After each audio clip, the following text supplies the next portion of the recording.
ये लड़का कोई साधारण इंसान नहीं बल्कि एक कमाल का जीनियस है। उसके हाथों में आते ही बेकार प्लास्टिक की बोतलों के ढक्कन भी कीमती खजाने बन जाते हैं। अब कुछ ही दिनों में उसकी माँ का 70वां जन्मदिन आने वाला था। लड़का सोच रहा था ऐसा कौन सा तोहफा दूं जो नायाब भी हो और दिल से भी जुड़ा हो। बहुत सोचने के बाद उसने ठान लिया, मैं अपने हुनर का इस्तेमाल करके एक अनोखा और खूबसूरत तोहफा बनाऊंगा। वो गया अपने चाचा के पास और 10,000 रुपए देकर प्लास्टिक के ढक्कन खरीदे। लोगों के लिए ये ढक्कन बेकार थे, लेकिन उसके लिए ये कला की कच्ची मिट्टी थे। उसने सोचा इन्हीं से मैं अपनी माँ के लिए एक नायाब फूलदान बनाऊंगा। लेकिन जब उसने अपना आइडिया पत्नी को बताया तो पत्नी को यह सब पागलपन लगा। 10,000 रुपए देकर ये बेकार ढक्कन खरीद लाए, माँ को ये दोगे, कहीं वो नाराज ना हो जाए। पत्नी गुस्से में चिल्लाई और डर रही थी कि कहीं ये तोहफा परिवार की इज्जत न मिट्टी में मिला दे।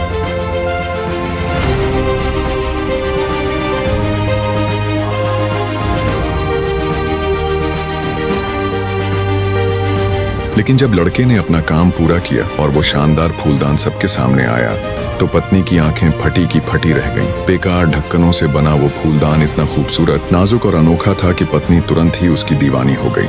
जन्मदिन पर जब माँ को यह फूलदान तोहफे में मिला तो वो भावुक हो गईं। उन्होंने बेटे की कला की जमकर तारीफ की और तोहफे के बदले में उसे एक कीमती रेड वाइन की बोतल भेंट की। फिर सबने मिलकर जाम उठाया और उस अनोखे तोहफे की खूबसूरती निहारी। हालांकि वीडियो में यह काम कुछ ही मिनटों का लगता है, लेकिन असलियत में लड़के को इस एक कृति को बनाने में पूरे 70 घंटे लगे। ये सिर्फ मेहनत नहीं, यह जुनून, कला और समर्पण का नतीजा था। तो दोस्तों, कला और कलाकार की कद्र कीजिए। आपका छोटा सा समर्थन ही उनकी सबसे बड़ी ताकत है। अब बताइए, अगर इस फूलदान को 100 में से अंक देने हो तो आप कितने नंबर देंगे? नीचे कमेंट में अपनी राय जरूर लिखें। फिर मिलेंगे एक नई प्रेरक कहानी के साथ। धन्यवाद।